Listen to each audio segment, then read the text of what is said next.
Hello, I'm Lyn Jarvis, contributing editor for Across the Fence, and join me for an adventure that will start here in Belgium and continue on to Holland for a look at one of Mother Nature's most spectacular flower shows, the spring bloom of tulips.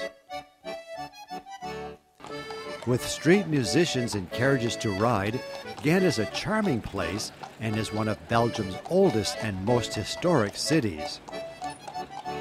Inhabited since the Stone Age, its name comes from a Celtic word meaning confluence of two rivers, now known as Scheheldo and Lehrer. Around 950, the abbot of Glastonbury left manuscripts here used by the poet de Troyes, who immortalized the names of King Arthur and the Knights of the Round Table. On Christmas Eve 1814, here was signed the treaty ending the War of 1812 between Britain and America, the last peace treaty the two countries ever signed with one another. It was the site of the 1913 World's Fair, highlighting the art, science, and architecture of the time.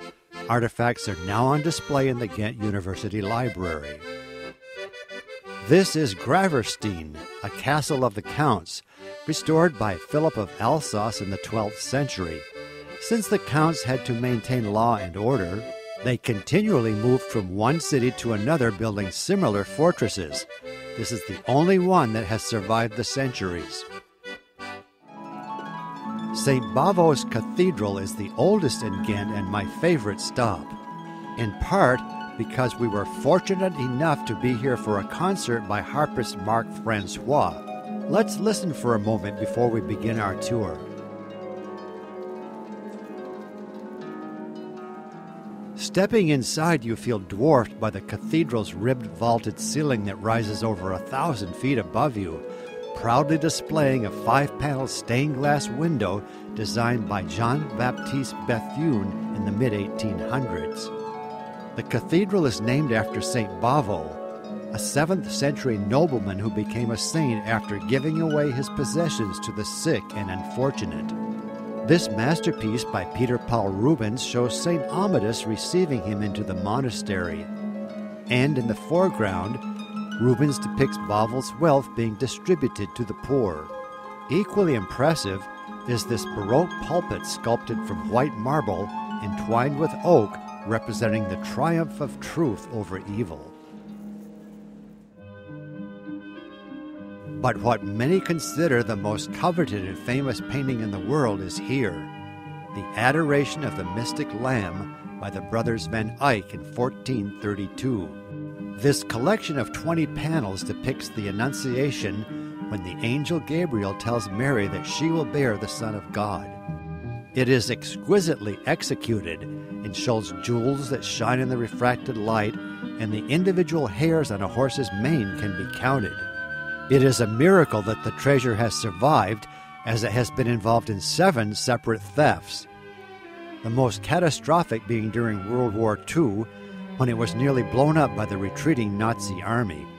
In 1934, thieves broke into the cathedral and stole the lower left panel, and it has never been found. A copy awaits the original's return.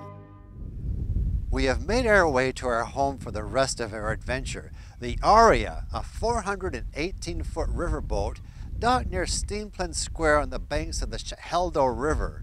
For the next 9 days, we'll make our way north through the Netherlands, eventually arriving in Amsterdam. Our riverboat docked at many small towns along the way, the first being Terran Ocean in the Dutch province of Zeeland. A pleasant town of about 55,000, and we knew we were in Holland when we saw this painting of a windmill. We turned the corner and entered City Square, and it felt good to stretch our legs on this sunny spring day. They say it rains 230 days a year here, and folks were enjoying an outdoor meal despite the chill in the air. It's the home of the legendary Flying Dutchman, a captain who cursed God and was condemned to sail the seas forever, immortalized in Wagner's epic opera, The Flying Dutchman. The best part about traveling is coming upon the unexpected, and here in Terran Ocean, we were excited to see scout troops who were hosting an annual event for the community. I asked Yannick Sprout what was going on. Now this event is called Scout It Out, and we're doing a lot of games and a competition. And our competition is that we must find some letters, and everybody will may do this. The scouts, all kind of childs, everybody can go with us. Also old people and young people. You can jump on a jumping castle, and you can make bread, and you can smink yourself. It is nice. I think everybody is having a good time here. Thank you, Yannick, and so did we. Our next stop was Veera, dominated by the town hall, built in 1474, that towers above everything else. In its spire is a 48-bell carillon, certainly more than enough for this small village of some 1,500 people, as we were about to find out.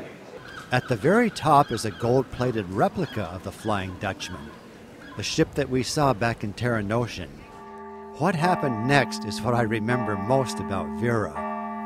For no particular reason, the chimes rang and the bell tolled. On and on they went, and you can imagine how annoying it became. Aside from the bell that refused to stop, Veera is a lovely place with cobblestone streets and interesting shops and architecture. Once an important seaport, it's now the principal marina of Veera Lake, a favorite place for boating enthusiasts. By the time we walked over to its shores, the ringing had stopped, or we were just out of earshot. It's one of the largest lakes in Holland, created by storm surge barriers built in response to floods in 1953 that took the lives of more than 2,500 people. From that tragedy came the massive Delta project, ensuring that such a disaster would never happen again. We were all excited to see our first windmill here. Built in 1907 to grind grain, it is known as the cow windmill because back then cows would graze in its shadows. But today it was sheep who were very much enjoying an outside meal after a long winter, as was this family who put on their jackets to enjoy the afternoon sun on their back porch. The clock had been repaired and all was well in Veera. It has much to offer and is a pleasant place to live and popular tourist destination. After a night of sailing, we arrived at the port of Rotterdam, the fourth largest in the world, and docked near St. William's Bridge. After breakfast, we boarded buses for a tour to Delft. Dating to the 13th century, it was the longtime home of the Dutch East India Company. But it is best known for the unique blue and white pottery, called Delftware, produced here for more than 400 years. Stefan Delfos, owner of De Chandelier, explains how it is made. Then you have in a white plate again. You don't see the painting anymore. Painting is under the glaze, ready for the second firing. It's 1850 degrees Fahrenheit, another 9 hours. And in the second firing the glaze will melt. So the glaze will melt, will be transparent, shiny, and then you're getting also the chemical reaction with the paint and the glaze, and then this blue. Yeah, will be like this blue. It's the same color. This is our trademark on top, of course. And this is what you find on each item in the shop. You don't import stuff. What you see in the shop is all produced here and entirely hand painted. It has this trademark on the bottom, on the side, on the back, and then it's looking like this. Now the factory name is the Kandelaar. That means the candle holder. So we have a candle as a trademark. We have DC, the company's initials. We have Delft, the city. That's very important. The fake ones say Delft Blue. Delftware, hand painted, things like that. Now the genuine pieces never say hand painted, they have the initials of the painter. AR, it's a lady in the shop.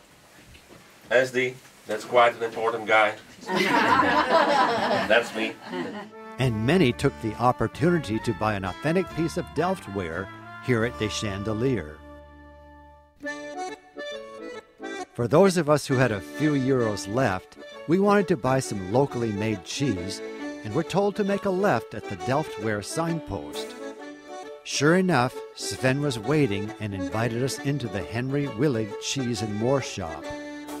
It's one of 12 shops located throughout Holland, famous for its Gouda cheese with a mild, creamy taste that has not changed since first made hundreds of years ago. To keep the shelves stocked for the more than 1 million visitors a year, the company employs close to 200 workers with more than 60 milk suppliers. It was hard to choose what to bring home as there are so many options, but in the end, it was the smoked Gouda and one of the more traditional.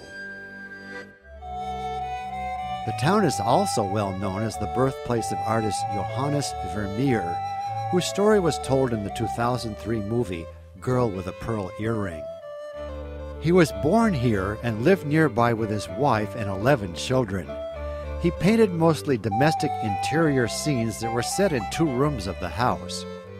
Close by is this museum dedicated to Vermeer, housing many artifacts. He died at the age of 43, and only 36 of his paintings are still known to exist. He worked slowly with great care, and is particularly renowned for his masterly treatment of light and shadows. Here is a look at some of my favorite Vermeer paintings, starting with Girl with a Pearl Earring.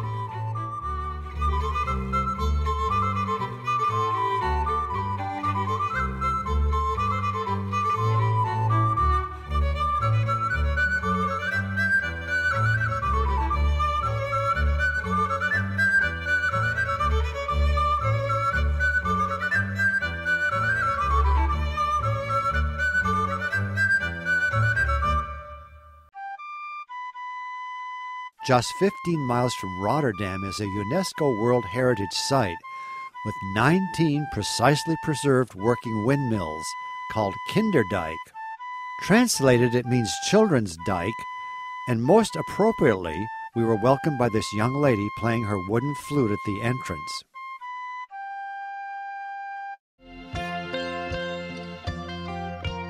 Legend has it that after the St. Elizabeth flood of 1421, a farmer noticed a cradle floating in the water. Upon closer inspection, he saw a cat jumping to and fro. When he was finally able to rescue the cradle, inside was a sleeping baby who had survived, thanks to the cat who had kept it balanced in the rough waters. Does that story sound familiar? It should, as it was the inspiration for the nursery rhyme Cats in the Cradle that inspired Harry Chapin's #1 song from the mid-1970s. The 19 Kinderdijk mills, built around 1740, were part of a water management system to reclaim land from the North Sea. These mills continue to be used to control the ebb and flow of the sea, a great tribute to Dutch engineering and water management skills. How do they work? Let's start at the top. The mill domes can rotate 360 degrees so they can always face the oncoming wind.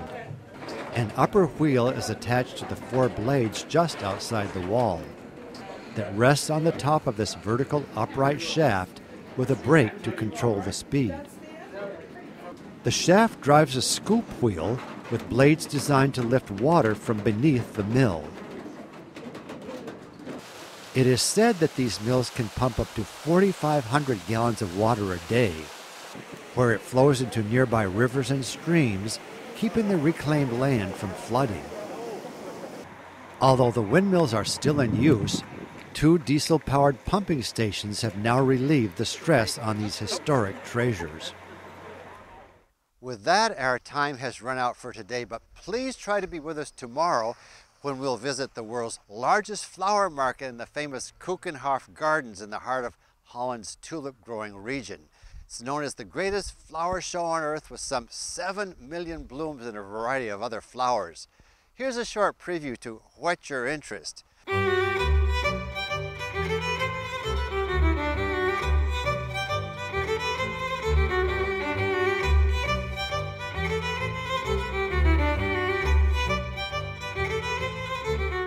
I'm Lyn Jarvis, near Amsterdam in the Netherlands. Thank you for watching. For a video copy of today's program, call toll-free 1-888-ATF-3430.